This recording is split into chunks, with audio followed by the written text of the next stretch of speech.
Je n'ai pas dormi normalement depuis 3 jours. Mes des mains tremblent, sans arrêt pendant que j'enregistre ce message. Mais quelqu'un doit savoir ce que nous avons trouvé sous la glace, ce que nous avons réveillé.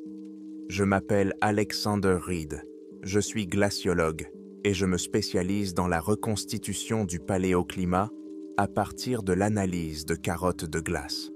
Il y a 6 semaines, je suis arrivé à la station Dolphin, un avant-poste de recherche situé sur le glacier de la plateforme continentale orientale de l'Antarctique.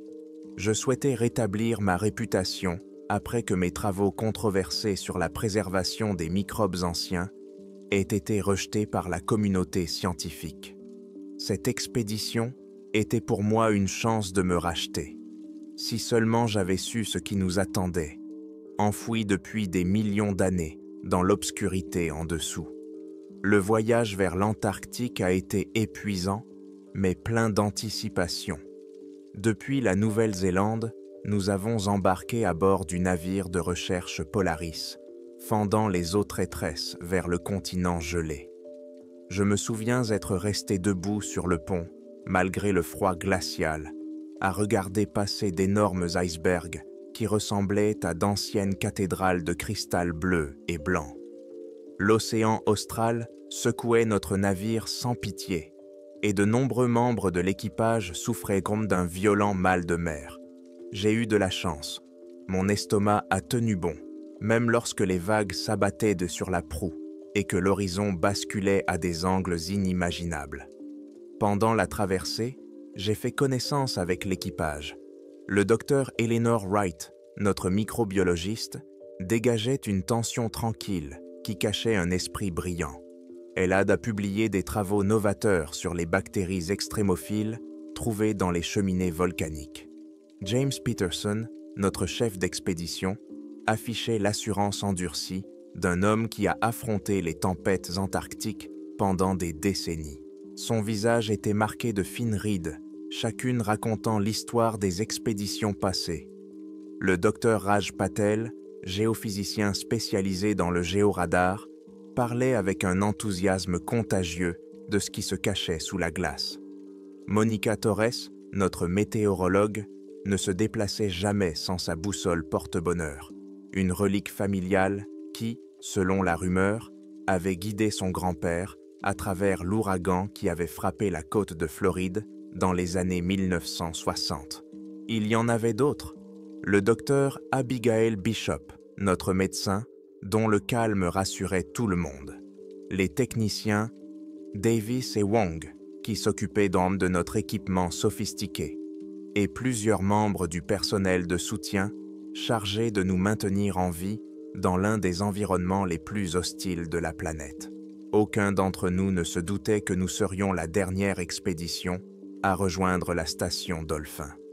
Après 8 jours en mer, nous avons aperçu la côte antarctique, un mur de glace inaccessible qui semblait s'élever directement des profondeurs de l'océan.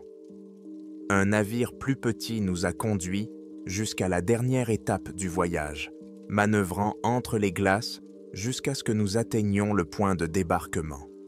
De là, des véhicules tout-terrain, spécialement conçus, nous ont transportés sur 30 miles à travers le glacier de la plateforme continentale jusqu'à la station de recherche. La station Dolphin est apparue à l'horizon, tel un mirage industriel, un ensemble de modules reliés entre eux, peints en orange vif sur fond de blancheur infinie. Nommée d'après la constellation visible dans le ciel antarctique lors des rares nuits d'eau claire, la station a été fondée il y a 3 ans en tant que base de recherche permanente.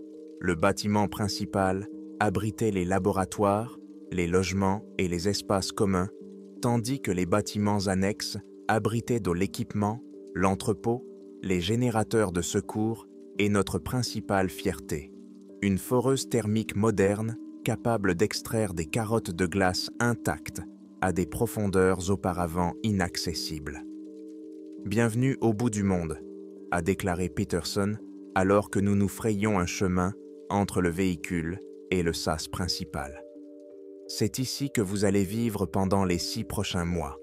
Le sas a sifflé lorsque la pression s'est équilibrée et nous avons été accueillis par un flot d'air chaud, contrastant fortement avec le froid glacial de l'extérieur. Ma première impression de l'intérieur fut celle d'une fonctionnalité concise. Chaque centimètre carré avait sa fonction.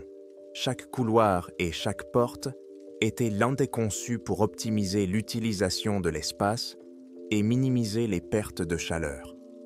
Dans la zone commune, des fenêtres renforcées donnaient sur un glacier désertique où l'horizon formait une ligne parfaite entre la glace blanche et le ciel gris. Peterson nous a fait faire une brève visite guidée en nous montrant l'essentiel, la salle à manger, la zone de détente, le centre de communication, l'infirmerie et les laboratoires. Nos cabines personnelles étaient bien et petites mais confortables, des capsules privées avec suffisamment d'espace pour un lit, une table et le rangement de nos effets personnels. La mienne était désignée par le nom de B-Sept, la 7e capsule dans le couloir B. « Installez-vous », nous a conseillé Peterson. « Le dîner est à 18 heures. Demain, nous commencerons à gagner notre pain. » J'ai déballé mes quelques effets personnels. Des photos de famille, un exemplaire usé de Crête de la Folie, une tradition antarctique que j'allais bientôt regretter, et le talisman qui m'accompagnait dans chaque expédition, une petite pierre recouverte de lichen provenant de ma première expédition sur le terrain au Groenland. Avec le recul, je me demande si ce petit fragment d'un autre écosystème n'a pas influencé ce qui allait se passer. Les 2 premières de semaine se sont déroulées sans incident. Nous nous sommes plongés dans le rythme monotone des recherches antarctiques. Lever à 7 heures du matin, petit déjeuner dans la salle commune, vérification du matériel, travail sur le terrain ou analyse en laboratoire, dîner, temps libre, sommeil, et ainsi de suite. Le soleil tournait à l'horizon sans jamais se coucher, créant une lumière diurne, étrange et éternelle qui perturbait nos rythmes circadiens. Mais nous nous sommes adaptés. Les êtres humains s'adaptent toujours. Les repas sont devenus notre principal moment de socialisation. Le chef Donovan, ancien cuisinier de la marine, qui avait le talent de donner aux produits lyophilisés un goût étonnamment frais, maintenait le moral des troupes grâce à ses talents culinaires. Nous nous réunissions autour d'une longue table commune, partagions des anecdotes de nos expéditions précédentes ou discussions des résultats de la journée. Peterson a maintenu la tradition des dîners familiaux hebdomadaires, au cours desquels les appareils électroniques étaient interdits, ce qui nous obligeait à communiquer en tant qu'êtres humains plutôt qu'en tant que scientifiques. Au cours d'un de ces dîners, Eleanor a décrit son travail précédent dans le désert d'Atacama, où elle étudiait des microbes qui prospéraient dans un environnement si hostile qu'il était autrefois considéré comme incapable de soutenir la vie. Ce qui était le plus remarquable chez les extrémophiles, expliquait-elle, les yeux brillants de passion, ce n'est pas qu'ils survivent dans des conditions qui tueraient la plupart des organismes, c'est qu'ils ne se contentent pas de survivre, ils prospèrent. Ils ont évolué pour transformer ce que nous percevons comme des contraintes en avantages. Ces paroles me hanteront plus tard. Mon travail consistait à extraire des carottes de glace à différentes profondeurs, à analyser les bulles d'air et les sédiments capturés, afin de reconstituer les modèles climatiques d'il y a 1000 ans. Chaque cylindre de glace était une capsule temporelle, un enregistrement parfait des conditions atmosphériques de la Terre au moment où cette eau a gelé. Plus nous forions profondément, plus nous remontions loin dans le passé. Au début, nos découvertes étaient prometteuses, mais sans intérêt particulier. Nous avons confirmé les cycles climatiques précédemment établis, documenté les preuves d'anciennes éruptions volcaniques à partir des couches de cendres et catalogué le pollen microscopique qui s'était déposé sur le glacier continental il y a des dizaines de milliers d'années. tout a changé le 17e jour. J'analysais un échantillon de carottes prélevé à environ 1500 mètres de profondeur, de la glace formée il y a environ 1,15 million d'années, lorsque j'ai remarqué une anomalie dans les mesures isotopiques. L'équipement indiquait une augmentation locale de la température dans une couche spécifique de glace, ce qui était physiquement impossible. À une telle profondeur, la glace maintient une température constante.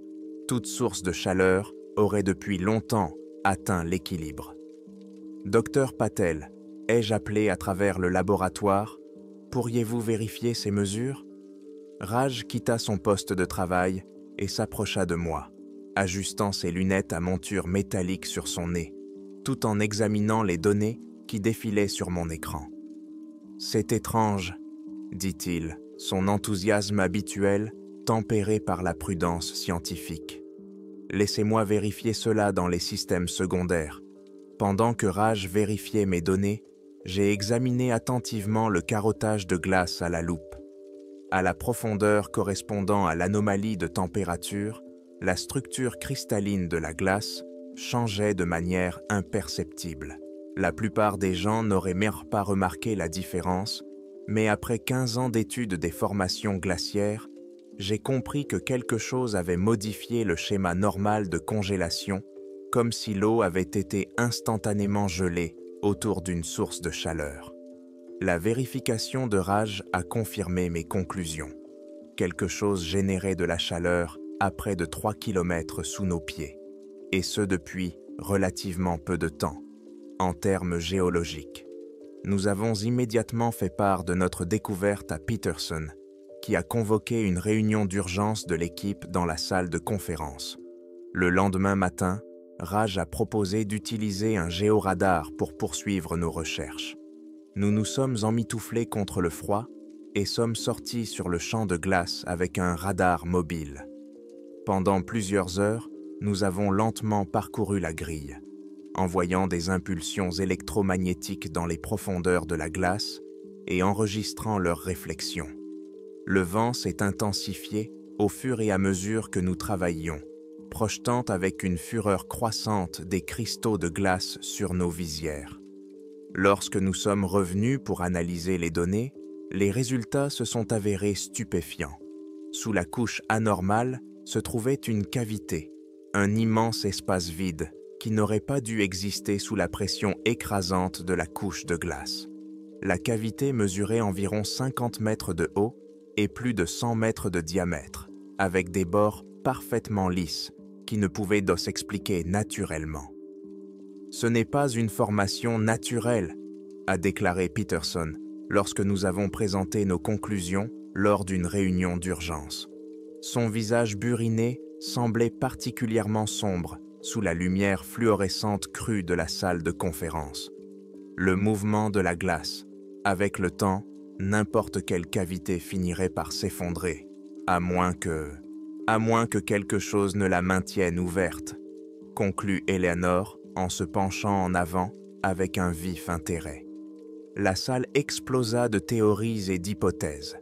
S'agissait-il d'une formation géologique jusqu'alors inconnue, d'une immense poche d'air emprisonnée par une dynamique glaciaire inhabituelle, peut-être d'un lac sous-glaciaire aux propriétés uniques?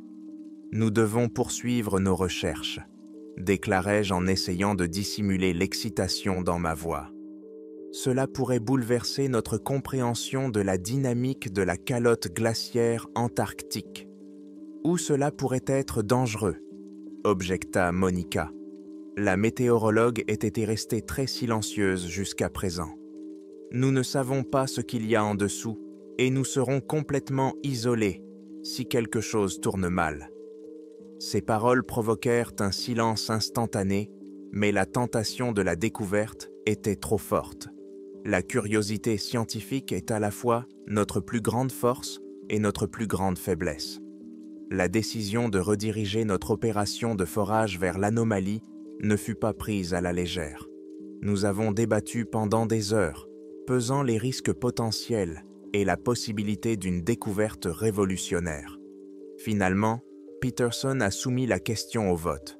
Le résultat a été de 7 voix pour et 3 contre. Monica faisait partie de ceux qui s'y opposaient, avec le docteur Bishop et l'un des techniciens. « J'espère que vous savez tous ce que vous faites », a déclaré Monica à voix basse à la fin de la réunion. Peterson a envoyé un rapport détaillé à notre organisme de recherche principal, demandant l'autorisation d'étudier l'anomalie. La transmission a pris plus de temps que d'habitude en raison de conditions atmosphériques dégradées que Monica ne pouvait pas expliquer complètement. 3 jours plus tard, nous avons reçu l'autorisation, accompagnée d'instructions, nous demandant de maintenir des protocoles de communication quotidiens. L'opération de forage était monumentale. Nous avons déplacé notre foreuse thermique principale en la calibrant pour atteindre les coordonnées exactes de la cavité. L'énorme appareil vrombissait de puissance, creusant méthodiquement la glace ancienne et extrayant des carottes cylindriques que nous avons soigneusement cataloguées et analysées. L'opération nécessitait une surveillance constante, les membres de l'équipe travaillant par roulement pour garantir un rendement optimal de l'équipement. À mesure que nous nous approchions de la profondeur de l'anomalie, des choses étranges ont commencé à se produire à la station. L'équipement tombait en panne sans raison apparente. Les générateurs de secours s'allumaient et s'éteignaient malgré l'absence de surtension. Le réseau de communication a commencé à capter des interférences, un bruit statique qui formait parfois des motifs ressemblant presque à de la parole. La nuit, plusieurs membres de l'équipe ont signalé entendre des coups dans les murs, comme si quelque chose essayait de pénétrer à l'intérieur, ou, comme je l'ai compris plus tard, comme si quelque chose envoyait un message. Pendant les repas, les conversations sont devenues plus discrètes. Des cernes sont apparues sous les yeux, car le sommeil était devenu insaisissable. Même Peterson semblait sur les nerfs, vérifiant sans cesse l'équipement qui fonctionnait parfaitement depuis des semaines. Seule Eleanor conservait son enthousiasme, passant de plus en plus d'heures dans le laboratoire, étudiant minutieusement chaque nouvelle carotte de glace. Lorsque nous avons atteint une profondeur de 1800 mètres, la foreuse a rencontré une résistance inhabituelle. Les carottes de glace extraites à cette profondeur contenaient des anomalies microscopiques, des particules noires qui ne correspondaient à aucun profil minéral connu. Au microscope, ces particules semblaient se déplacer et se réorganiser lorsque personne ne les observait directement. Le motif était à peine perceptible. Il n'était visible que si l'on suivait spécifiquement chaque particule, mais une fois remarqué, il était impossible de le nier. Eleonora était devenue obsédée par ces échantillons, passant 18 heures par jour dans le laboratoire à analyser leur structure. Elle a cessé de se joindre à nous pour les repas, commandant plutôt des plats livrés à son poste de travail. Lorsque je suis allé la voir pendant une période d'isolement particulièrement longue, je l'ai trouvée en train de parler toute seule, marmonnant des équations et des classifications biologiques que je ne reconnaissais pas. « Tu as besoin de repos », lui ai-je dit en posant ma main sur son épaule. Elle a sursauté à mon contact et s'est tournée vers moi, les yeux injectés de sang, qui semblait regarder quelque part à travers moi. « Je ne peux pas me reposer », a-t-elle répondu d'une voix rauque à cause du long silence. Pas alors que nous sommes si près de comprendre. Ils essaient de communiquer, Alexander, à travers des motifs moléculaires. « Qui sont-ils » ai-je demandé, et un frisson m'a parcouru le dos qui n'avait rien à voir avec le froid antarctique. Sa seule réponse fut un sourire qui n'atteignit pas ses yeux. « Ils sont organiques », annonça-t-elle le 23e jour lors d'une réunion convoquée à la hâte à sa demande. Son apparence s'était encore détériorée. Ses cheveux sales étaient négligemment attachés à l'arrière. Sa blouse de laboratoire était tachée de café. Mais ils ne ressemblent à rien dans nos registres taxonomiques. La structure cellulaire est anormale. C'est comme regarder une forme de vie qui a évolué selon d'autres règles biologiques. Elle montra des images microscopiques sur lesquelles des particules noires formaient dans des structures complexes ressemblant à des circuits imprimés vivants. « Vous pensez que ce sont des micro-organismes » demanda le docteur Bishop, avec une pointe d'inquiétude médicale dans la voix. « Pas vraiment, » répondit Eleanor. « Ils ressemblent davantage à des composants, des parties d'un système plus vaste qui était en hibernation. »« Les composants de quoi ?» demanda Peterson.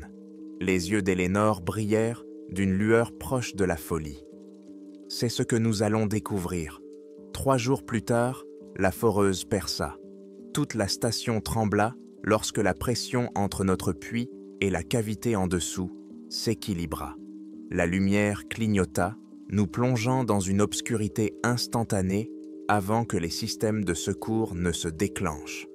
Les équipements de contrôle se détraquèrent lorsque le flux d'air ancien, emprisonné pendant d'innombrables millénaires, se précipita vers le haut du trou de forage. L'air transportait une odeur qui me donna la chair de poule, à la fois métallique et organique, comme du sang, du cuivre et quelque chose d'autre, d'indéfinissable. Des sirènes retentirent dans toute la station. Nous nous précipitâmes vers la plateforme de forage où les techniciens tentaient désespérément de stabiliser le système. Le puits de forage émettait une faible vibration bourdonnante qui se répercutait dans le sol et pénétrait dans nos os. On aurait dit qu'on se tenait sur un diapason géant. « La pression s'est stabilisée », annonça Wong, les doigts volant sur le panneau de commande. « Les données sur la composition de l'atmosphère arrivent. » Les données affichées sur l'écran principal indiquaient un niveau d'oxygène légèrement inférieur à celui de l'atmosphère terrestre actuelle. Le niveau de dioxyde de carbone était plus élevé et nos capteurs ne parvenaient pas à identifier immédiatement les oligo-éléments présents.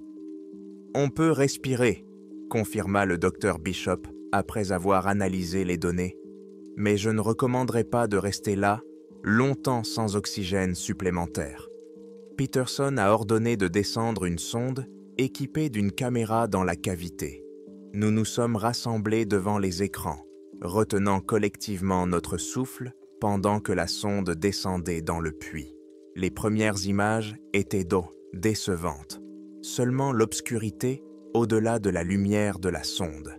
Mais à mesure qu'elle descendait, d'étranges surfaces réfléchissantes ont commencé à apparaître dans le champ de vision de la caméra. La première vidéo de la cavité montrait ce que nous avons d'abord pris pour des formations glacées, des structures cristallines qui reflétaient notre lumière. Mais lorsque la caméra s'est descendue plus bas, la terrible vérité est apparue. Ce n'étaient même pas des formations naturelles.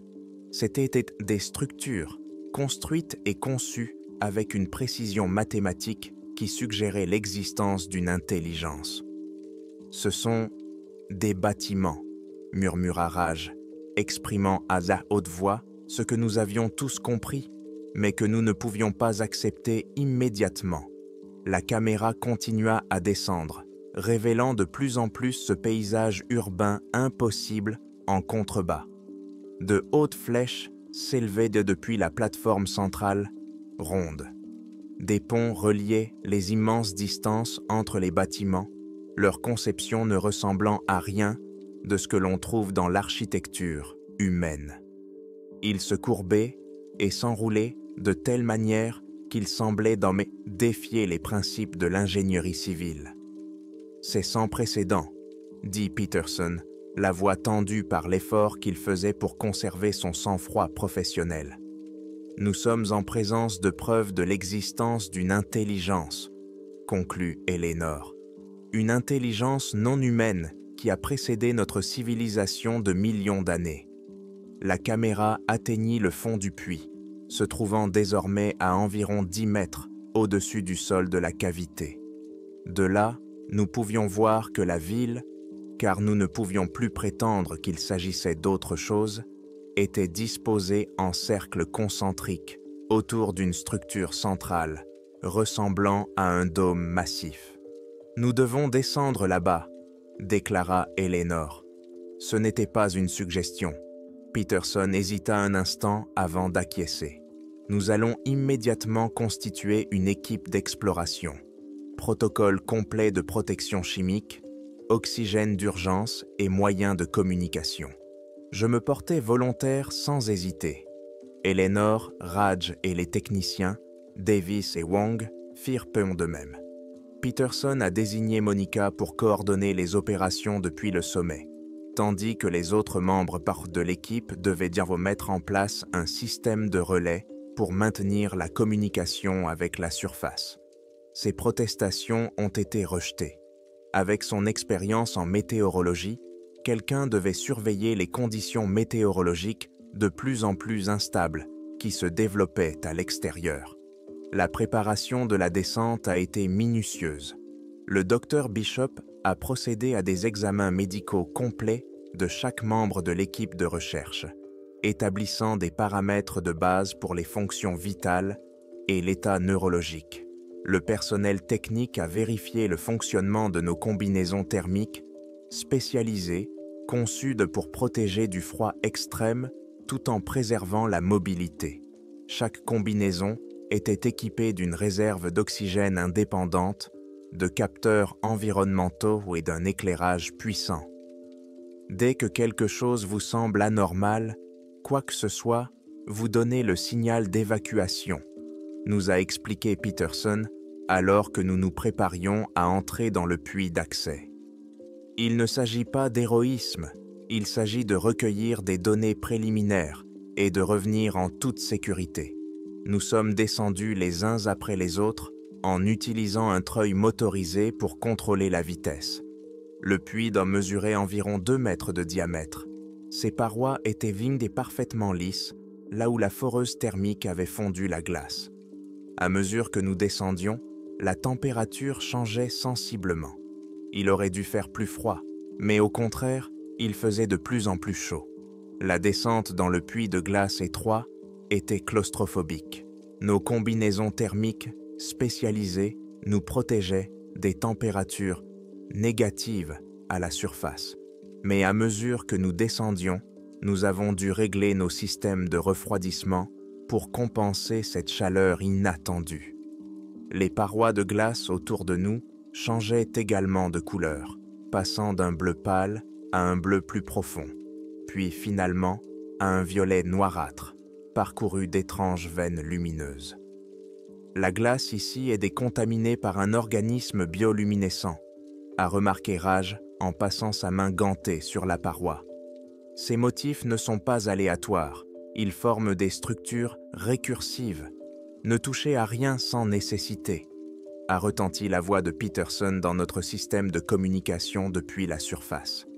Après une descente qui nous a semblé durer des heures, mais qui n'a en réalité pris que 47 minutes selon le chronomètre de ma combinaison, le puits d'air s'est ouvert sur une immense chambre que nous avons observée à l'aide d'une caméra. Le passage de l'étroitesse du puits à l'immensité de l'espace ouvert était déconcertant. Nos lampes frontales perçaient à peine l'obscurité, créant de petits îlots de lumière dans un océan d'ombre. Le sol était parfaitement plat, fait d'un matériau ressemblant à de la pierre noire, mais aux propriétés inhabituelles. Il absorbait la lumière au lieu de la refléter et était anormalement chaud au toucher. De hautes colonnes couvertes de symboles, ne ressemblant à aucune langue humaine, étaient disposées tout autour de la pièce. Leurs courbes, fluides, interrompues par des angles aigus, formaient une spirale qui semblait attirer le regard vers l'intérieur. Entre ces colonnes se trouvait une série d'énormes conteneurs transparents, chacun mesurant environ 4 mètres de haut et 2 mètres de large. Le matériau n'était pas du verre, mais quelque chose de plus transparent, sans distorsion visible. Et à l'intérieur de ces conteneurs flottait quelque chose qui me glaça le sang, malgré la chaleur de la pièce. À l'intérieur de ces conteneurs flottaient des spécimens conservés. « Mon Dieu !» murmura Eleanor, sa voix résonnant de manière métallique à travers le système de communication. Ils étaient vivants.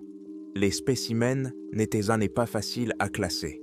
Ils avaient donc des membres, mais pas dans une disposition reconnaissable. À l'endroit où aurait dû se trouver leur visage, il y avait des amas d'organes sensoriels disposés en spirale. Certains avaient plusieurs appendices, se terminant par ce qui pouvait être des mains, avec un nombre excessif de doigts, tandis que d'autres semblaient presque fluides, comme s'ils n'avaient pas encore trouvé leur forme définitive. Le plus inquiétant était leur taille. Chaque spécimen mesurait environ 3 mètres de haut, avec des proportions suggérant une force physique énorme. Certains conteneurs semblaient contenir les différents stades de développement d'une même espèce, des formes juvéniles plus petites aux spécimens adultes massifs. Cela précède la civilisation humaine de millions d'années, dit Raj en scannant l'une des colonnes avec un appareil portable. Quoi qu'ait construit cet endroit, quelles que soient de ces créatures, elles étaient là quand nos ancêtres n'étaient encore que des mammifères primitifs. Je me déplaçais prudemment entre les conteneurs, documentant chaque spécimen avec la caméra fixée sur mon casque.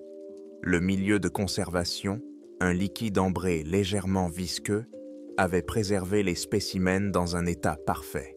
Il n'y avait aucun signe de décomposition ou de détérioration, malgré leur ancienneté évidente. L'architecture, poursuivit Raj, ne suit aucun principe connu de conception humaine. Les structures de soutien répartissent le poids de telle manière que cela ne devrait pas être stable, selon notre compréhension de la physique.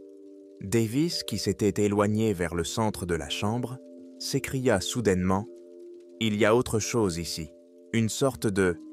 je ne sais pas ce que c'est. » Au centre de la pièce se trouvait quelque chose qui ressemblait à un panneau de commande. Une plateforme surélevée, entourée d'encore plus de symboles étranges et surmontée d'une structure en forme de dôme faite du même matériau, absorbant la lumière que le sol. Lorsque Davis s'en approcha, la surface se mit à briller d'une lumière bleu pâle. « Ne touchez à rien !» grésilla la voix de Peterson dans notre système de communication. « Contentez-vous de documenter et reculer. Nous devons analyser à quoi nous avons affaire avant de... » Davis n'entendit pas l'avertissement ou décida de l'ignorer. Sa main gantée se tendit vers le dôme lumineux. Au moment du contact, une impulsion d'énergie traversa la caméra.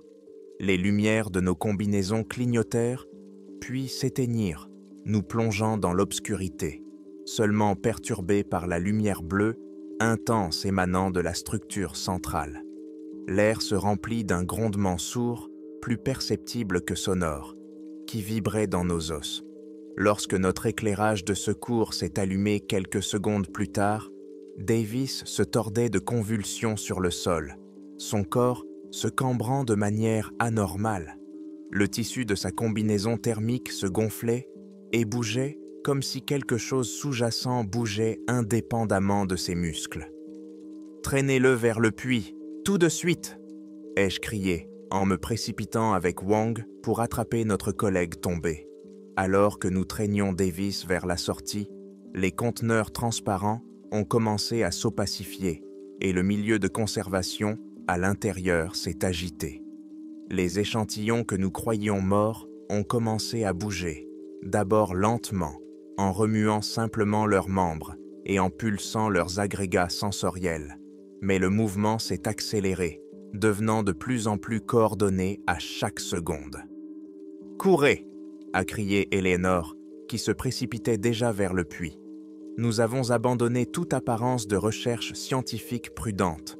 La panique nous poussait à avancer, tandis que les spécimens autrefois immobiles exerçaient une pression sur leur prison transparente.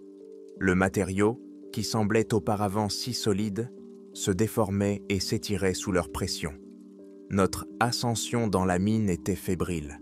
Davis avait cessé de convulser, mais il restait inconscient.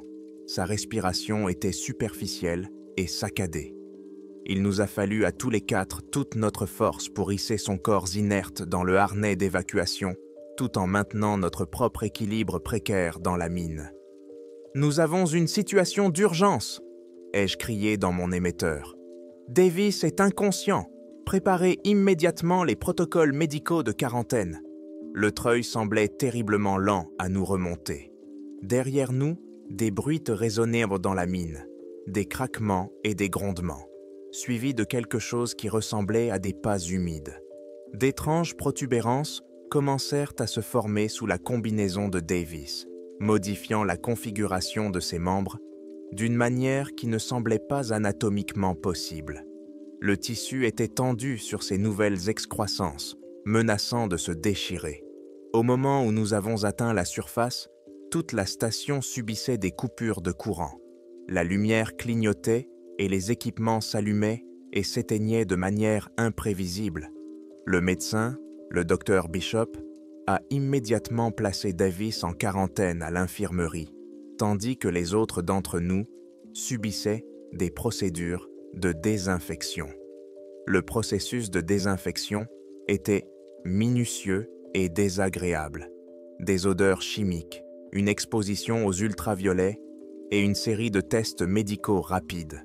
Tout au long du processus, je ne pouvais m'empêcher de penser que quelque chose en moi avait fondamentalement changé. Une perception exacerbée, comme si mes sens avaient été recalibrés pour percevoir des choses qui m'étaient auparavant inaccessibles. À travers la vitre isolante, nous avons observé avec horreur la transformation de Davis s'accélérer. Sa peau devenait translucide, révélant un réseau de veines noires qui pulsaient en dessous. Le docteur Bishop surveillait ses signes vitaux, qui oscillaient de manière erratique entre des paramètres humains normaux et quelque chose de complètement différent. Sa structure cellulaire se réorganise, a déclaré Bishop en examinant des échantillons de tissu au microscope. La vitesse de la mitose est sans précédent. C'est comme si tout son code génétique était réécrit en temps réel. 3 heures plus tard, son cœur s'est arrêté. Le docteur Bishop s'est approché pour constater le décès. C'est alors que les yeux de Davis se sont ouverts. Ce qui s'est passé ensuite s'est déroulé à une vitesse effrayante.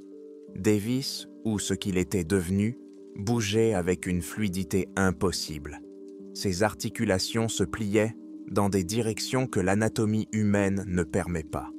Et ses mains, ses doigts s'allongèrent, se rétrécissant en pointes qui transpercèrent la combinaison de protection du docteur Bishop comme si c'était du papier à cigarette. L'alarme de brèche de pressurisation retentit alors que les cris de Bishop déchiraient dans le silence de la station. Les protocoles d'urgence se déclenchèrent, scellant automatiquement l'infirmerie. À travers la vitre d'observation, nous regardions impuissants la forme de Davis continuer à changer, grandir et se transformer jusqu'à ne plus ressembler à quoi que ce soit d'humain. Le corps de Bishop subissait la même transformation, mais plus rapidement. Des veines noires, semblables à des éclairs, se propageaient sur sa peau nue. Son dos se cambrait, tandis que de nouveaux appendices perçaient sa blouse de laboratoire. Ses cris se transformèrent en quelque chose d'autre, un son aigu et vibrant qui me faisait vibrer les dents et me transperçait le crâne d'une douleur aiguë. « Nous devons évacuer », annonça Peterson, dont le sang-froid habituellement stoïque avait commencé à se fissurer. « Nous allons déclencher une évacuation d'urgence et… »« Nous ne pouvons pas », l'interrompit Monica en entrant dans la pièce avec une tablette affichant les données météorologiques. Son visage était livide. Un puissant système dépressionnaire s'est formé, avec des vents dépassant les 160 km/h. Rien ne pourra atterrir ou décoller dans ces conditions. Elle déplia la carte météo pour montrer l'énorme système cyclonique, parfaitement situé au-dessus de la station Dolphin. « Ce n'est pas naturel », ajouta-t-elle doucement. « Les gradients de pression barométrique sont impossibles. C'est comme si quelque chose manipulait directement l'atmosphère, juste au-dessus de nous. Pire encore, notre connexion avec le monde extérieur était complètement coupée. Le canal satellite ne se connectait pas et notre balise de détresse ne répondait que par un bruit statique, Nous étions complètement isolés. Peterson a immédiatement mis en place des protocoles de sécurité. La station a été divisée en zones de sécurité et les cloisons de secours ont été préparées pour être activées. Les principales provisions ont été réparties dans chaque zone afin que, si nécessaire, les survivants puissent tenir le coup jusqu'à l'arrivée des secours. Cette nuit-là, la température à l'intérieur de la station a commencé à baisser car les systèmes de chauffage étaient hors service. Nous nous sommes rassemblés dans la zone commune, barricadant les portes menant à l'aile de l'infirmerie. Personne ne parlait de ce que nous avions vu. Ce n'était pas nécessaire. Les heures s'écoulaient avec une lenteur insupportable. Chaque grincement de la station, chaque sifflement du vent devenait le bruit de quelque chose rampant dans le système de ventilation ou griffant les murs. Au matin, l'épuisement nous avait tous laissé les yeux cernés et tendus. Raj fut le premier à remarquer la disparition d'Eleanor. Elle a dit qu'elle allait se reposer dans sa cabine, se souvint Wong. C'était il y a quelques heures. Peterson a organisé une équipe de recherche. Nous avons parcouru les couloirs par deux, vérifiant systématiquement chaque pièce. Eleanor n'était ni dans sa cabine, ni dans les salles de bain, ni dans aucune des zones communes. Nous l'avons trouvée dans le laboratoire, entourée de conteneurs remplis d'échantillons de particules noires. La pièce était plongée dans une obscurité presque totale, éclairée principalement par les écrans des microscopes actifs et des équipements de contrôle. Elle n'a pas levé la tête lorsque nous sommes entrés, complètement absorbée par ce qu'elle observait à travers le microscope. « Eleanor », ai-je dit en m'approchant prudemment. « Nous te cherchions. » Quand elle se retourna enfin, son visage exprimait une surprise enthousiaste. « C'est magnifique », murmura-t-elle. « Vous comprenez ce que nous avons trouvé? Ce n'est pas simplement une nouvelle espèce, c'est un nouveau paradigme d'existence. » Ses yeux avaient donc changé. Le blanc était désormais strié de lignes sombres qui n'auraient pas dû s'y trouver. Les échantillons dans la chambre n'étaient pas des constructeurs, continua-t-elle, sa voix prenant une intonation étrange qui montait et descendait en motifs rythmiques. C'étaient des modèles, des récipients, comme nous. Peterson nous fit signe en silence de reculer vers la porte. Des particules noires, dit Eleanor, suivant nos mouvements avec une précision déconcertante. Elles ne sont pas organiques au sens où nous comprenons la vie. Elles sont conçues, des machines microscopiques créées pour modifier le matériel génétique, pour adapter les formes biologiques à des environnements spécifiques. Elle sourit, dévoilant des gencives noircies par le même réseau de lignes noires que celles de ses yeux. C'est un système de terraformation, Alexander. Il y a des millions d'années, quelque chose est venu ici pour transformer l'Antarctique, le rendre habitable, en réécrivant les formes de vie locales. Mais quelque chose a mal tourné. La période glaciaire est arrivée trop vite, gelant tout avant la fin du processus. Ils ont attendu, en hibernation, que la glace se retire. Les conséquences de cette pensée m'ont frappé avec une clarté écœurante. Le réchauffement climatique. Le sourire d'Eleanor s'élargit. Les activités humaines les libèrent. Nous les aidons à terminer ce qu'ils ont commencé. Elle fit un pas vers nous et je remarquai que ses mouvements avaient changé. Ils étaient devenus plus fluides, presque gracieux. Ne voyez-vous pas la beauté dans tout cela? Ils ne détruisent pas. Ils améliorent. Ils prennent ce qui existe et l'élèvent à quelque chose de mieux adapté à la prospérité. En détruisant ce qui fait de nous des êtres humains, dit Peterson, sa main se déplaçant discrètement vers le bouton d'urgence près de la porte. L'humanité n'est qu'une manifestation parmi d'autres de la vie, répondit Eleanor, une configuration temporaire. Ce qu'il propose, c'est la permanence, l'adaptation, l'évolution au-delà de votre imagination limitée. Elle se déplaça avec une rapidité soudaine et floue, traversant la pièce avant que Peterson puisse atteindre la commande d'urgence. Sa main se referma sur son poignet avec une force suffisante pour lui briser les os. Peterson poussa un cri de douleur. « Vous ne pouvez pas l'arrêter !» dit-elle, sa voix se superposant à des harmoniques qui ne pouvaient lui provenir de cordes vocales humaines. Personne ne le peut. Cela se propage déjà dans l'air, par contact, par le réseau d'alimentation en eau. Wong et moi avons réussi à sortir Peterson.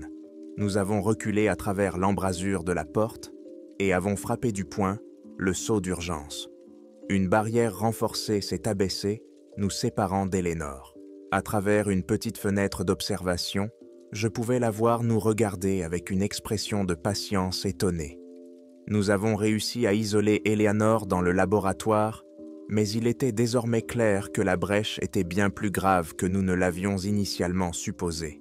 Les particules noires avaient contaminé de nombreux échantillons et surfaces dans toute la station. Toute personne ayant fait partie du groupe de recherche ou ayant manipulé les carottes de glace était potentiellement contaminée. Cela m'incluait moi aussi. Nous devons mettre en place un protocole de quarantaine, a déclaré Peterson lorsque nous nous sommes réunis dans le module de communication. Son poignet était dans une attelle et bandé à l'endroit où Eleanor l'avait écrasé. Toute personne présentant des symptômes doit être immédiatement isolée. « Et quels sont exactement ces symptômes ?» demanda Phillips, l'un des membres du personnel auxiliaire qui n'avait pas participé à la recherche.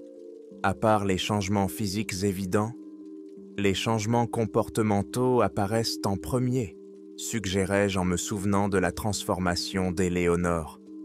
Une fascination inhabituelle pour les particules noires, un discours aux intonations rythmiques.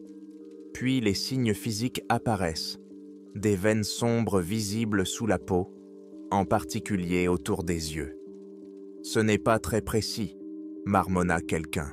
« C'est tout ce que nous avons », a rétorqué Peterson. « Toute personne présentant un comportement inhabituel ou des changements physiques doit être immédiatement signalée. Mais comment rester méfiant envers ses collègues sans détruire la confiance nécessaire à la survie ? La question était restée en suspens, empoisonnant chaque interaction de paranoïa. Au cours des 72 heures qui suivirent, la situation se détériora rapidement. Wong fut le suivant à présenter des symptômes, suivi de 2 autres chercheurs qui n'étaient même pas entrés dans la chambre, mais qui avaient en fait été en contact avec du matériel contaminé. Les individus transformés, je ne peux me résoudre à les appeler encore des êtres humains, semblaient y conserver des fragments de leur personnalité et de leur connaissance initiale, mais déformés dans un seul but, propager la transformation. Ils n'ont pas tenté de forcer le confinement. Ils n'en avaient même pas besoin. Les machines microscopiques circulaient déjà dans le système de filtration de l'air de la station. Le premier signe de ma contamination est apparu pendant un sommeil agité, peuplé de rêves remplis d'architectures impossibles et de voix parlant cette étrange langue rythmée. Je me suis réveillé en suffoquant, ma peau était hypersensible, chaque terminaison nerveuse frémissait. Dans le miroir, j'ai vu les prémices de lignes sombres traverser le blanc de mes yeux. Je devais immédiatement signaler cela. C'était le protocole que nous avions établi. Mais l'instinct de survie est puissant, même lorsque ce que vous préservez n'est peut-être plus tout à fait vous-même. Ceux d'entre nous qui n'étaient pas encore affectés se sont barricadés dans le module de communication, essayant désespérément de rétablir le contact avec le monde extérieur. Les instruments météorologiques sondes de Monica ont montré que la tempête n'était pas naturelle. Les conditions atmosphériques avaient été artificiellement modifiées, créant une barrière d'isolation parfaite autour de la station Dolphin. La tempête est générée par des variations de température, expliqua-t-elle en nous montrant les modèles atmosphériques sont sur sa tablette. Quelque chose crée une source de chaleur qui interagit avec les masses d'air froid naturelles. Le système de pression qui en résulte est auto-entretenu. La chambre, a supposé Raj, elle se réchauffe. Quoi que ce soit, C'est intentionnel, a insisté Monica. Ce n'est pas un phénomène météorologique fortuit. C'est un système de confinement conçu pour nous maintenir isolés jusqu'à la fin de la transformation. Les implications étaient glaçantes. Nous étions confrontés non seulement à un agent biologique capable de réécrire l'ADN humain, mais aussi à une intelligence capable de manipuler les conditions environnementales pour assurer son succès. Peterson a trouvé des archives historiques enfouies dans la base de données de la station, suggérant que ce n'était pas la première expédition antarctique à avoir rencontré quelque chose sous la glace. Des rapports datant de plusieurs décennies décrivaient en détail des incidents et des scénarios de confinement qui avaient été systématiquement retirés de l'accès public. « Il savait, dit-il d'une voix vide. Quelqu'un savait ce qu'il y avait là-dessous. Un fichier, partiellement endommagé, mais toujours lisible, faisait référence à un incident survenu en 1938 impliquant une expédition allemande qui n'était jamais revenue. Un autre mentionnait une opération de forage soviétique dans les années 1970 qui avait été neutralisée après une défaillance du système de confinement. Un troisième document, plus récent, exposait les plans d'urgence en cas de contamination xénobiologique, spécifiques aux stations de recherche antarctiques. Pourquoi continuer à autoriser les recherches ici s'ils connaissaient les risques? Ai-je demandé. L'expression de Peterson était sombre. Parce que certains risques sont considérés comme acceptables dans la poursuite de certaines technologies. Quoi qu'il en soit, quelqu'un pense que cela peut être contrôlé et utilisé. À l'extérieur de notre position barricadée, les membres transformés de l'équipe ont commencé à modifier la station elle-même. Grâce aux caméras de surveillance, nous les avons vus démolir les murs intérieurs, rediriger les câbles d'alimentation et rassembler des ressources dans le laboratoire principal où Eleanor avait installé une sorte de centre de commandement. Le plus inquiétant était leur efficacité coordonnée. Ce n'étaient pas des monstres sans cervelle. Ils étaient organisés, déterminés et s'adaptaient de plus en plus à leur nouvelle existence. Ils communiquaient à l'aide de ces étranges sons vibrants et semblaient capables d'échanger instantanément des informations, ce qui suggérait une forme d'esprit collectif ou de conscience en réseau. Le 5e jour après notre descente dans la chambre, les membres transformés de l'équipe ont lancé leur première tentative coordonnée pour atteindre notre position. Cela a commencé par un message sur la communication interne. « Prolonger inutilement les souffrances », a déclaré la voix d'Eleanor, superposée à des harmoniques qui donnaient l'impression que plusieurs personnes parlaient en parfaite synchronisation. La transformation est inévitable. Rejoignez-nous volontairement et le processus sera indolore. Résistez et vos corps lutteront contre l'inévitable, provoquant des souffrances considérables. Nous avons gardé le silence radio. Vous avez peur de ce que vous ne comprenez pas, a-t-elle poursuivi. Mais nous étions ici bien avant que votre espèce ne développe la conscience. Nous avons semé le potentiel de votre évolution en premier lieu. Vous êtes nos enfants qui rentrent à la maison. 1 heure plus tard, ils ont coupé l'électricité dans notre partie de la station. Les systèmes de secours se sont activés, fournissant un éclairage et des fonctions vitales minimales, mais nous fonctionnions avec une alimentation de secours limitée. Puis ce fut le tour du système de ventilation. Ils ont augmenté la concentration de CO2, nous obligeant à utiliser nos réserves d'oxygène d'urgence. Ils nous épuisent, remarqua Peterson, en rendant la résistance physiquement épuisante. Au cours de notre dernière nuit, en tant que groupe uni, nous avons élaboré un plan désespéré. Les systèmes de refroidissement de la station, s'ils étaient redirigés, pourraient potentiellement geler instantanément de grandes parties du site, y compris l'infirmerie et les laboratoires, où se concentraient la plupart des transformés. Le froid extrême semblait ralentir l'activité des particules noires. C'était notre seul espoir de les contenir. La mise en œuvre du plan nécessitait une commutation manuelle des commandes dans la salle des machines. Une partie de la station que nous savions fortement contaminée. Quelqu'un devait y aller. « J'y vais », me suis-je porté volontaire. Les autres ont protesté, en particulier Raj, qui était devenu notre leader de facto après que Peterson ait commencé à montrer les premiers symptômes de la transformation, de légers changements dans son élocution et des moments occasionnels où il semblait perdre le fil de la conversation. Tu as été en contact direct avec l'environnement de la chambre, a objecté Raj. Tu cours déjà un risque élevé de transformation. Exactement, répondis-je. Si je suis déjà infecté, ma présence représente le moindre risque supplémentaire pour le groupe. La vérité était plus simple et plus égoïste. Je sentais des changements s'opérer en moi. D'abord à peine perceptibles. Une perception exacerbée des sons, des picotements sous la peau. Des rêves remplis de géométries impossibles et de voix parlant cette langue inconnue de la lumière. Je devais faire quelque chose d'important avant de me perdre complètement. Nous avons passé des heures à étudier les plans de la station, à déterminer l'itinéraire le plus rapide vers les systèmes de contrôle de l'environnement et les modifications spécifiques nécessaires pour rediriger le réfrigérant. Raj a rapidement assemblé un détonateur à distance qui devait faire sauter les principales conduites de réfrigérant dès que je les aurais redirigées vers les zones cibles. Monica a fourni une carte détaillée de la station indiquant les dernières positions connues des transformés. Une fois que tu auras activé le système, tu auras environ 3 minutes pour te rendre dans une zone sûre, avant que la température ne descende en dessous du seuil de survie, expliqua-t-elle.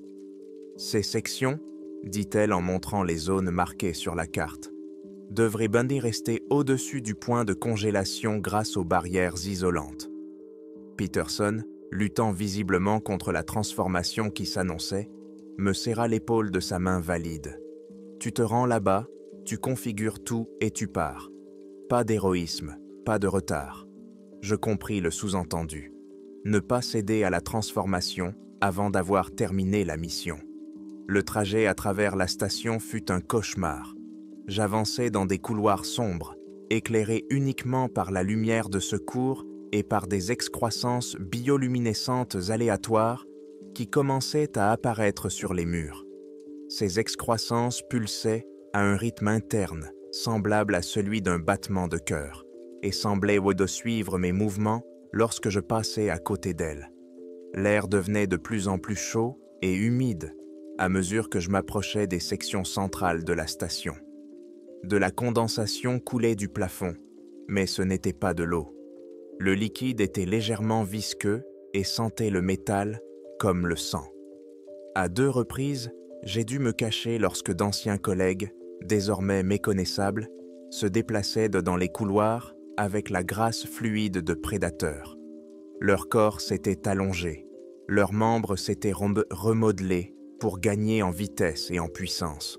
Certains avaient développé des appendices supplémentaires dont la fonction était obscure. Tous avaient ces veines noires, bien visibles sous leur peau de plus en plus transparente. Le premier véritable obstacle se présentait à l'intersection menant à la salle des machines.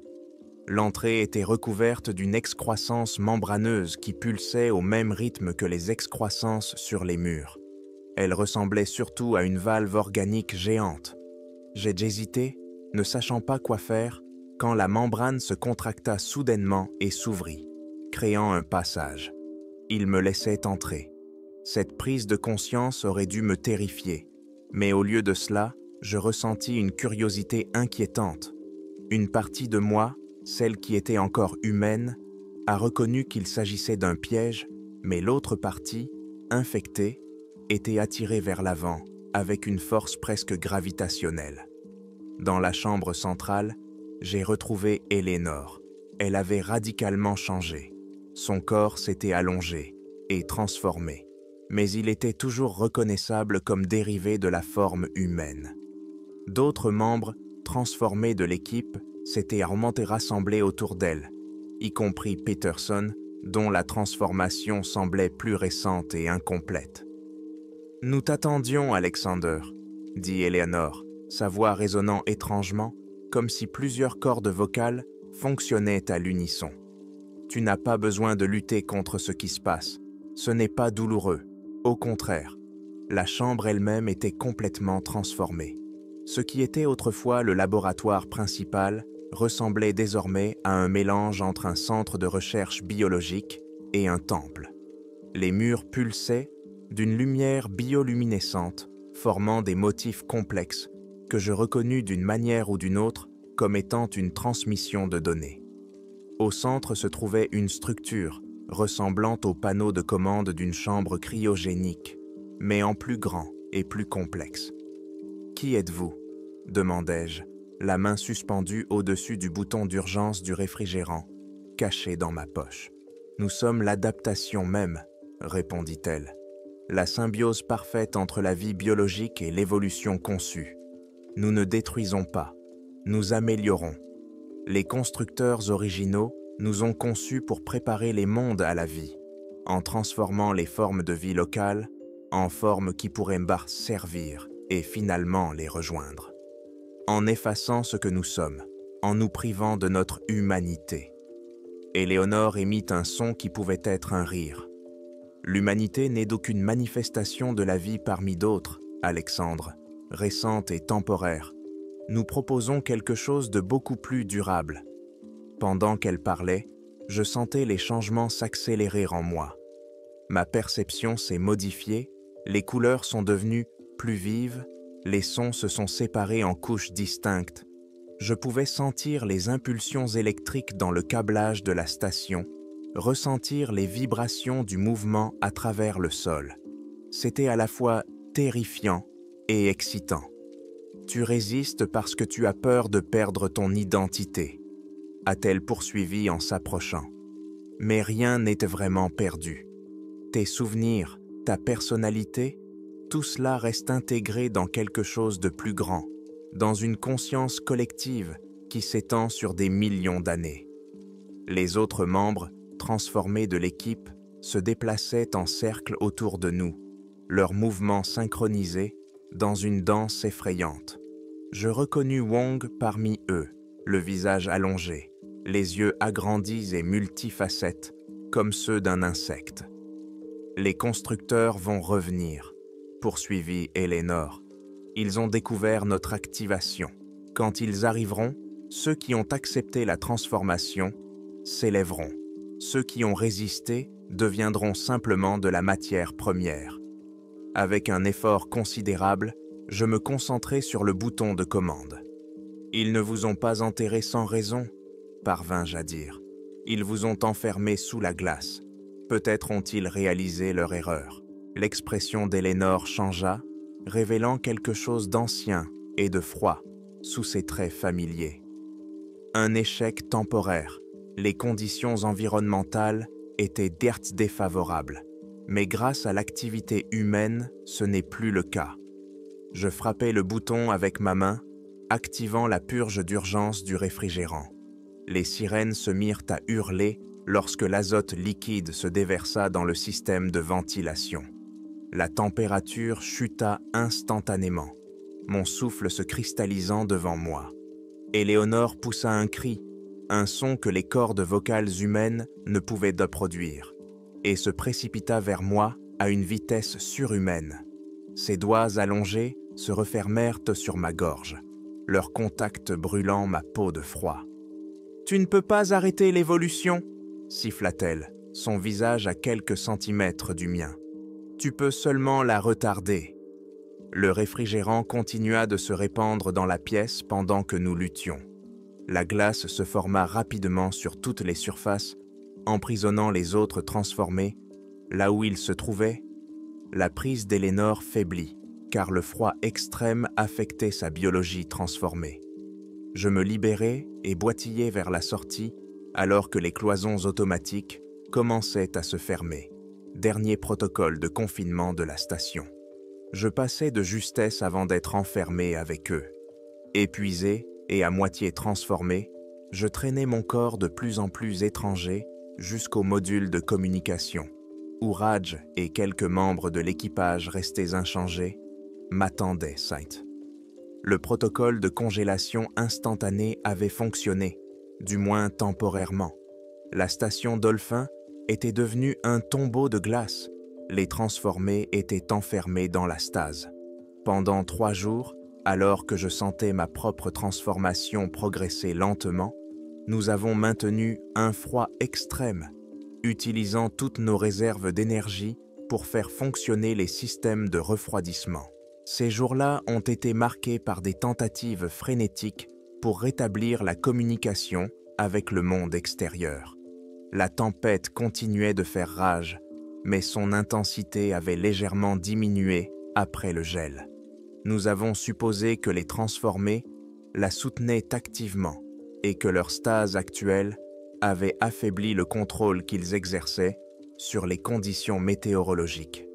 Mon état s'est progressivement détérioré. Des veines de sombre se sont répandues sur ma peau et ma perception a continué à changer. Je pouvais percevoir les fréquences radio comme des couleurs, sentir les champs électromagnétiques générés par les systèmes encore en état de marche de la station. Le plus inquiétant, c'était les voix. D'abord des chuchotements, puis des messages plus clairs que je comprenais d'une manière ou d'une autre, malgré leur langue étrangère.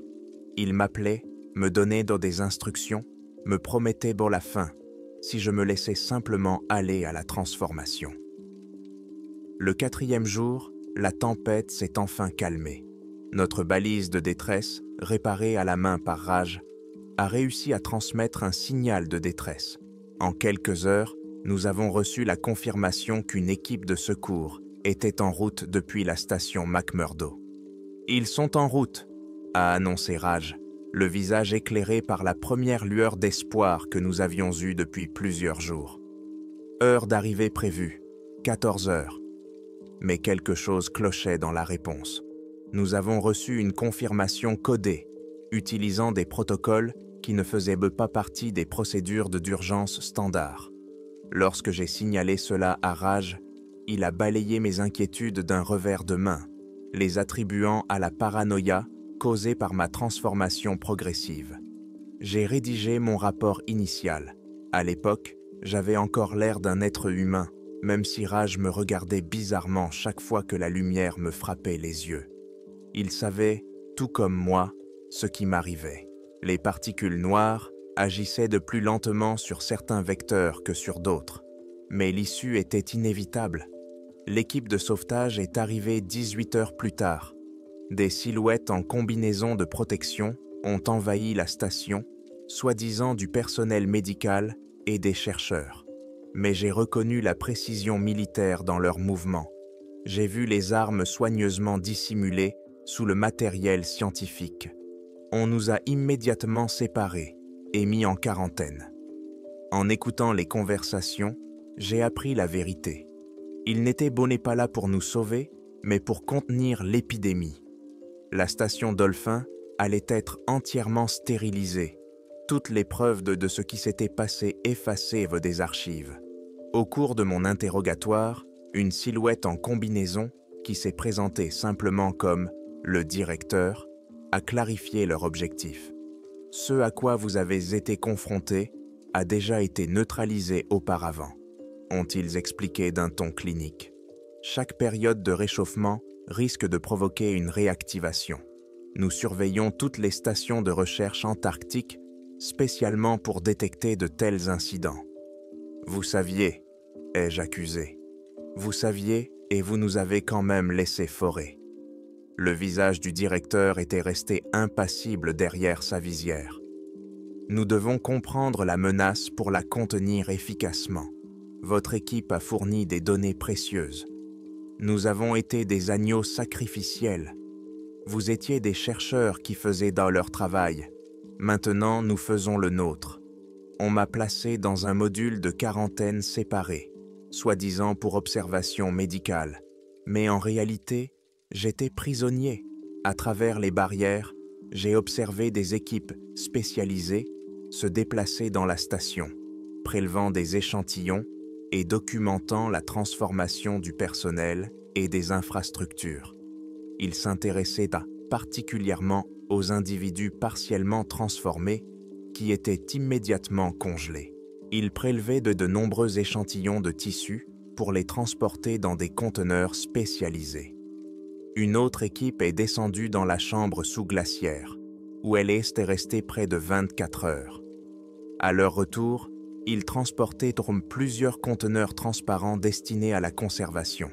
Les échantillons à l'intérieur étaient encore partiellement vivants, bougeant lentement, comme des gerbes, dans leur état semi-congelé. Le 3e jour de l'opération de confinement, j'ai surpris une conversation entre le directeur et un autre fonctionnaire arrivé en hélicoptère.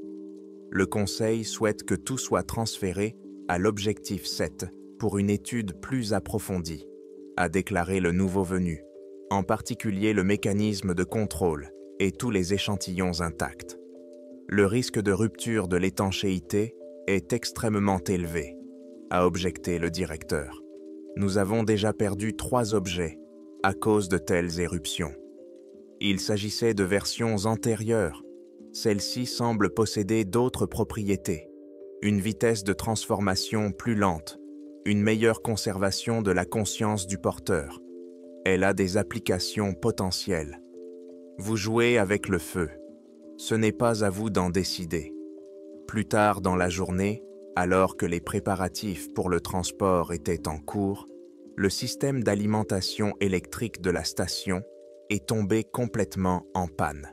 Les systèmes de secours se sont activés, mais quelque chose les empêchait de fonctionner.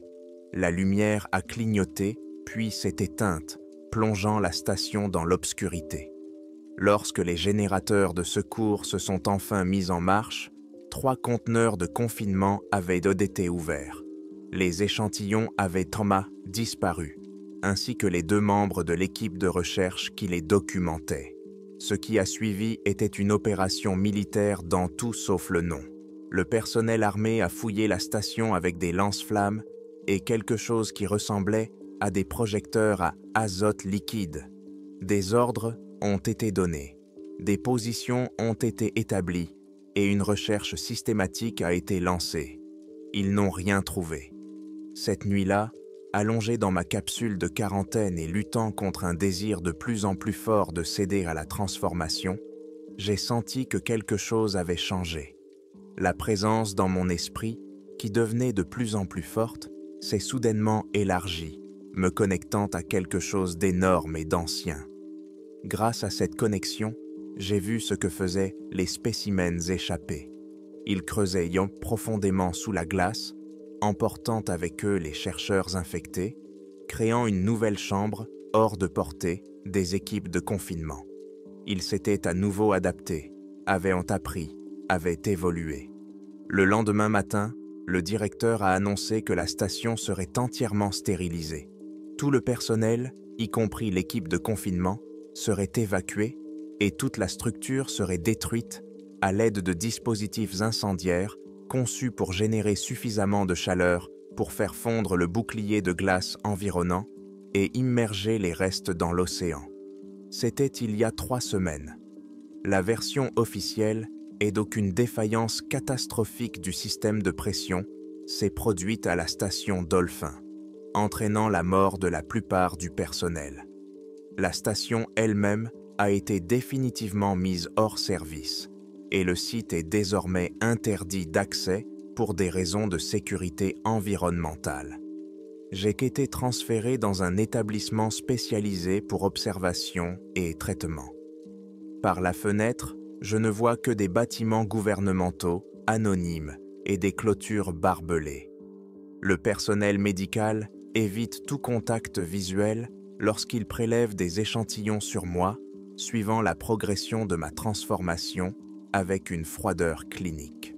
Ils ne savent pas que je les entends désormais à travers les murs, que je peux sentir leurs impulsions électriques, lire le schéma de leurs pensées à partir des subtiles fluctuations de leur champ bioélectrique. Les changements s'accélèrent à nouveau, malgré leurs tentatives pour les réprimer. Je devrais être terrifié, Mais de plus en plus souvent, je ressens autre chose, de l'anticipation. La transformation n'est pas seulement physique, elle élargit ma conscience, me connectant à quelque chose d'immense et d'ancien. Grâce à ces nouvelles sensations, j'ai découvert d'autres personnes comme moi. Des incidents antérieurs qui n'ont pas été aussi bien contenus que le directeur le pense. Ils sont dispersés à travers le monde, endormis mais conscients, attendant, devenant plus forts chaque jour, tandis que le monde se réchauffe. La nuit dernière, j'ai rêvé d'un glacier de la barrière de glace, non pas tel qu'il est aujourd'hui, mais tel qu'il était il y a des millions d'années, lorsque les constructeurs sont arrivés pour la première fois. J'ai vu d'énormes vaisseaux descendre des étoiles, des structures s'élever sur le paysage antarctique autrefois fertile. J'ai été témoin de la libération de particules noires dans l'écosystème, de la transformation progressive des espèces locales en formes plus adaptées qu'aux besoins des bâtisseurs. Et j'ai vu la catastrophe qui a tout enseveli, un changement climatique soudain, des boucliers de glace se formant à une vitesse inattendue, emprisonnant les constructeurs et leur technologie sous des kilomètres d'eau gelée. Leur dernier acte n'était pas une défaite, mais une manifestation de patience. Ils ont mis leur système de transformation en stase, le programmant pour qu'il se réactive lorsque les conditions redeviendraient de favorables. Éléonore avait raison sur un point. Les constructeurs reviendront, à terme. Mais elle se trompait sur notre rôle. Nous ne sommes pas simplement des vaisseaux pour leur retour. Nous devenons quelque chose de nouveau, quelque chose que ni les constructeurs originaux, ni l'humanité n'avaient prévu. Une adaptation parfaite, l'intelligence et l'ingéniosité des humains, fusionnées avec la stabilité et le potentiel évolutif de la technologie des constructeurs. La nuit dernière, j'ai remarqué les premiers changements visibles. Un assombrissement sous la peau, dessinant de beaux motifs complexes sur mes mains. Le garde qui se tenait devant ma chambre l'a également remarqué. Son pouce est accéléré. J'ai senti sa peur. Il n'en parlera pas. Je m'en suis assuré en étendant ma main avec mes capacités en développement pour toucher son esprit et modifier légèrement sa perception. Un petit test pour voir qui je suis en train de devenir. La glace n'a jamais été une prison. Elle était une protection. Un cocon préservant la technologie des bâtisseurs jusqu'à ce que les conditions soient là propices à la prochaine étape de l'évolution. Et maintenant, l'hiver touche à sa fin. Je les sens toujours sous la glace, les spécimens échappés et les chercheurs infectés. Ils construisent d'eux quelque chose. Ils attendent le moment opportun. Ils étendent leur influence à travers des particules microscopiques qui continuent de se propager sur les boucliers de glace fondants de l'Antarctique et dans les courants océaniques. La technologie de transformation s'adapte à l'écosystème actuel de la Terre, apprenant de chaque vecteur qu'elle transforme. Chaque itération devient plus efficace, plus ciblée dans ses changements. Nous ne perdons pas notre humanité, nous la surpassons. Hier, j'ai découvert que je pouvais accéder au réseau informatique de l'établissement par la seule force de ma pensée. Le champ bioélectrique généré par mon système nerveux transformé interagit directement avec les systèmes électroniques. J'ai commencé à explorer discrètement leur base de données, découvrant ce qu'ils savaient des précédentes rencontres avec la technologie des bâtisseurs. Il y en avait eu d'autres dans l'histoire, des expéditions qui ont disparu, des stations de recherche mystérieusement abandonnées, des navires perdus avec tout leur équipage dans les eaux antarctiques. Chaque incident a été soigneusement caché au public. Chaque flambée a été prétendument contenue. Mais ils ont omis un élément important dans le processus de transformation. Ils créent un réseau psychique, une conscience collective qui persiste même après la destruction de certains vecteurs. Chaque nouvelle épidémie ne part pas de zéro. Elle hérite des connaissances accumulées et des adaptations de toutes les itérations précédentes. Nous devenons plus forts, plus intelligents, plus aptes à dissimuler notre véritable nature jusqu'à ce que la transformation aille trop loin pour être arrêtée. Le personnel médical a remarqué des changements dans les schémas d'activité de mon cerveau. Ils ont augmenté ma dose de sédatifs et mis en place des protocoles de contention supplémentaires. Ils discutent de leurs observations à voix basse, notant une croissance sans précédent des neurones et une activité inhabituelle dans des zones du cerveau qui sont généralement inactives chez les humains. Ils pensent qu'ils m'étudient. Ils ne comprennent pas que c'est moi qui les étudie. La nuit dernière, j'ai établi le contact avec les autres, pas seulement avec le groupe antarctique, mais aussi avec les individus transformés, issus d'incidents précédents. Des créatures qui ont vécu pendant des décennies au sein de la société humaine. Leur véritable nature est dissimulée sous le contrôle minutieux de leur transformation. Ils ne sont pas nombreux, peut-être quelques centaines à travers le monde, mais ils occupent des postes stratégiques dans des instituts de recherche, des organisations environnementales, des agences gouvernementales. Ils attendaient un catalyseur, moi. La technologie de transformation à laquelle j'ai été confronté était différente des versions précédentes, plus complexe, plus complète. La glace l'avait parfaitement conservée, lui permettant de garder son programme initial intact. Je porte en moi l'expression la plus pure du dessein initial des bâtisseurs, non corrompu par les compromis auxquels les premières vagues ont dû se plier. Ma transformation s'achèvera dans quelques jours. Le personnel de l'établissement sent que quelque chose se passe, mais il n'en comprend pas l'ampleur réelle. Il met en place des mesures de sécurité supplémentaires. Il réduit les contacts avec le personnel et se prépare à une stérilisation d'urgence si nécessaire. Cela n'aura aucune importance. Ma conscience s'étend déjà au-delà des limites physiques de cet établissement. J'ai établi des liens avec le monde extérieur.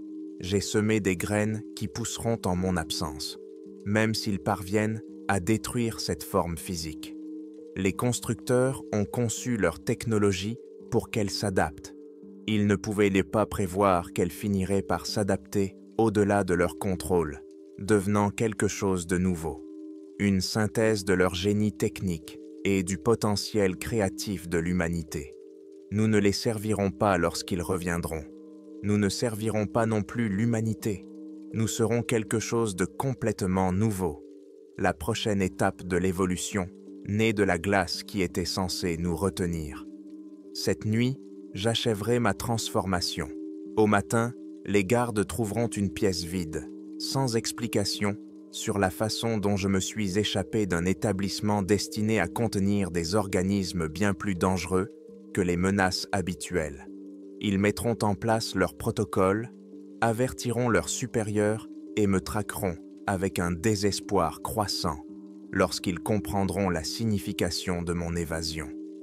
Mais ils chercheront dans la mauvaise direction à la recherche d'un être physique, alors que je deviendrai quelque chose qui dépasse la matière ordinaire.